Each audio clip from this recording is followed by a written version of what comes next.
it's natural that any asset of this size and liquidity has an ETF. I mean, there are triple short NASDAQ ETFs. There's like an ETF for anything you can think of, including really bad ideas, because people either trade them or hold them. And so it's natural that Bitcoin would be an ETF. And it's integrated into the system. And of course, it's good to tell people, like, if you can help it, try to hold the actual thing. If you've got, if you're locked into a brokerage or an RIA or your IRA, and you want price exposure, this is a useful vehicle. But, I think it's more just like it gives you some legal cover.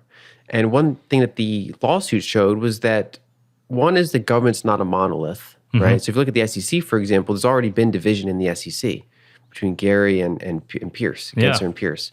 And even this vote was like 3-2 on whether or not they'd approve it. In an era where Bitcoin's influence is increasingly felt across the globe, Lyn Alden, a prominent financial analyst, offers a compelling perspective on the future of this groundbreaking digital currency. Amidst recent headlines about Bitcoin ETFs and the ongoing debate about its role in the financial system, Alden's insights are more relevant than ever.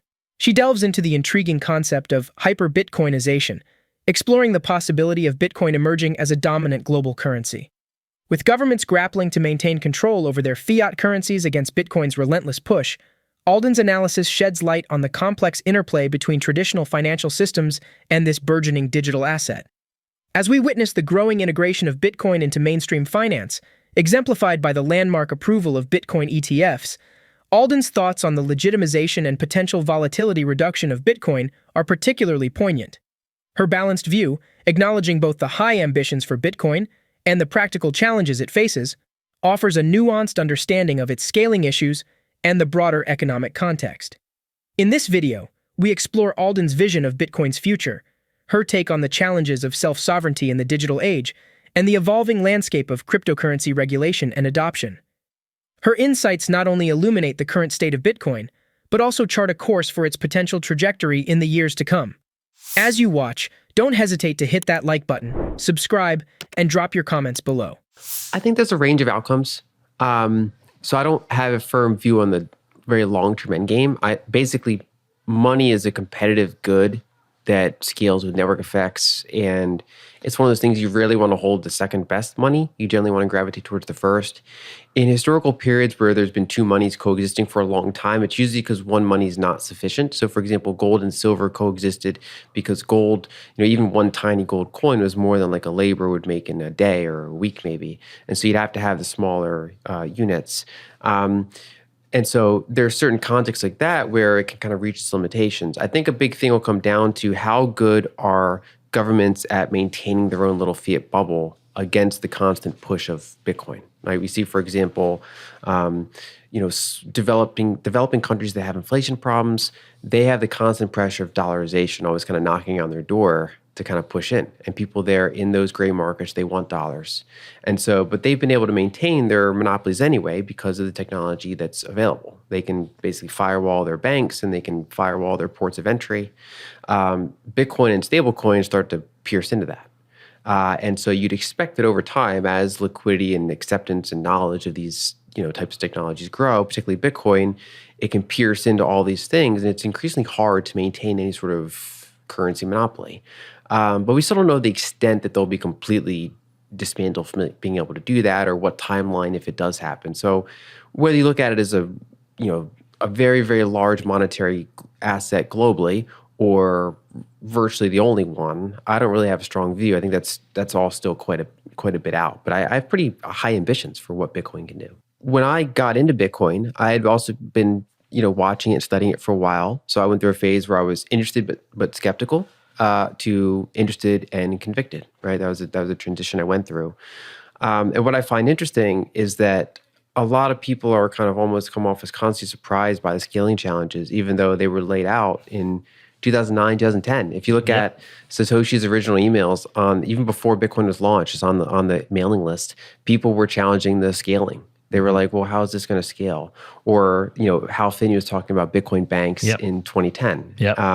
And so there's actually an old joke that basically like any kind of thing you think about Bitcoin, it's all been discussed on Bitcoin Talk in the first couple of years. And this is just another one of those things that's been discussed since like literally pre-inception of the the chain. And so for me, it's when I got in, I had the benefit. The downside is you don't get in at like $10 Bitcoin, but the benefit is you have years of history of kind of people discussing this and seeing how it's work and kind of understanding all the pros and cons of different approaches. So for me, it was understood from the beginning that it's going to scale in layers. And also, when I look at the existing financial system, we see it scale in layers. So, for example, there's FedWire. It's the main. It's like the biggest kind of U.S. settlement system. It's operated by the Fed. They settle $1 quadrillion a year, so $1,000 trillion a year, and they do it with about as many transactions as Bitcoin does. So, in a given year, they do 200 million transactions, average of 5 million each, and so you get a quadrillion dollars in gross settlement, which sounds like a cartoonish number. Alden discusses the concept of self-sovereignty in the context of Bitcoin. She suggests that absolute self-sovereignty is a Platonic ideal, something that is conceptually perfect but not achievable in reality. In the world of Bitcoin, this means that while one can strive for a high degree of control and security over their assets, some level of trust in the system is always necessary. She emphasizes the importance of having options and the ability to choose the level of control one wishes to exercise over their Bitcoin holdings, whether it be through self-custody or using various layers of technology like Lightning Network or federated sidechains like Liquid. She further discusses the challenges facing Bitcoin adoption and also factors that can speed it up.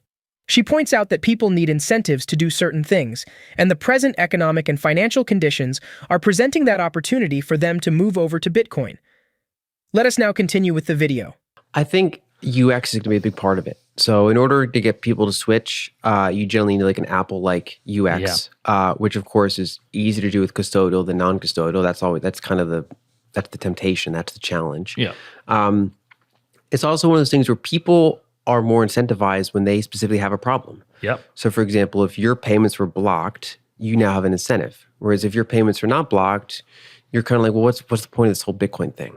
Right? Or if you're an American, you have access to dollars and you can also reinvest your dollars into the S&P 500, so you're not worried about even debasement of the dollar, really. You're kind of like, why is Bitcoin so important? I can just invest in the S&P 500. Whereas when you look around the world, a lot of people don't have that option, right? And so when people face blockages, when they face faster inflation, it's not surprising that when you look at, say, the Chainalysis Crypto Adoption Index, it's something like 16 out of 20 countries are developing, because they're generally the sweet spot is countries that are pretty tech savvy, but that have really inflationary money. And so, for example, Nigeria. Yeah, I was just about to say Nigeria. Yeah, there you go. And so they, for 3 years almost, their central bank banned banks from sending money to exchanges, crypto exchanges. And yet they were like ranked number 2 in terms of adoption. And they specifically were number 1 in terms of like peer-to-peer volume, because that's how they were routing around banks. And so when you're facing, 15% inflation year after year after year after year, you learn pretty quick. I would say anyone who can drive a car can operate Bitcoin, at least technically. It's just you learn and you know how to do it. Whereas if you don't have a need, it just seems burdensome to you. And so I think that's one thing. And the other part is just economic, right? So like you said, if you have $100 of Bitcoin, it probably doesn't make sense to pull that onto the chain, because your fees are going to be burdensome, especially when you have to consider the future. So if you pull that onto the chain and in the future, fees are more expensive, especially if they've risen kind of faster than the value of that Bitcoin, you could get stuck. I mean, fees could spike to $30, and you have a $100 UTXO. It's kind of blocked now, and so people have to kind of use that responsibly. And I think that Lightning can scale in the sense that if you're a power user and you want to use it fully non-custodially, you can. And one on-chain transaction can now give you access to multiple payments. So it's scaling on a per person basis, even though it doesn't necessarily scale how many people can access it. And then there's other things like you said, Fedimints and other technologies, and we'll see what other layers come. I mean, I'm interested in Covenants, for example. We've seen developments on the Mercury layer.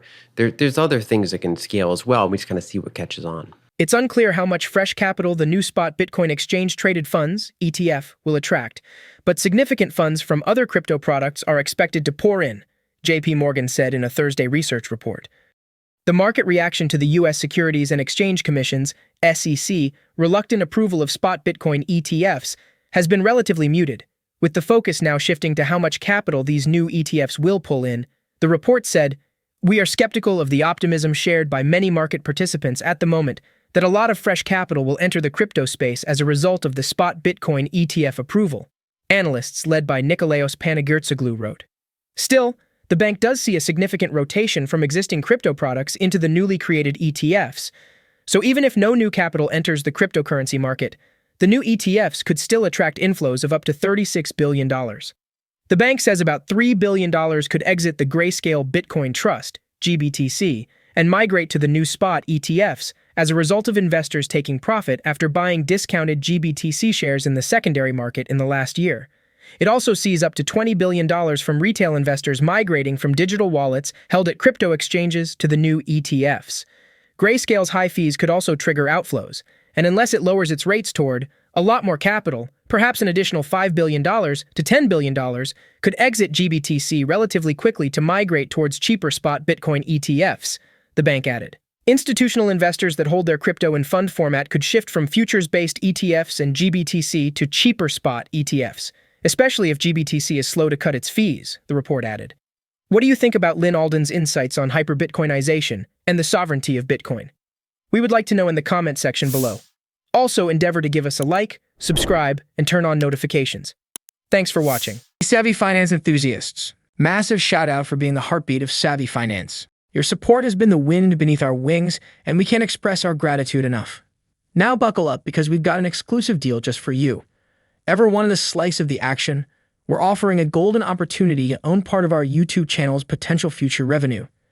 This isn't just an investment, it's an invitation to be a part of our story. Investing means you're not just an investor, you will be a participant in the future of savvy finance. No cheesy lines, just a genuine call to embark on this journey together. But wait, there's more. Your mission, should you choose to accept it, become a savvy ambassador. Share our videos on every platform: Facebook, Twitter, LinkedIn. Your shares amplify our visibility, potentially translating to more views and more YouTube revenue. Here's the kicker. If our viewership increases, we would not be just growing financially. We would be making a tangible impact by spreading valuable financial education.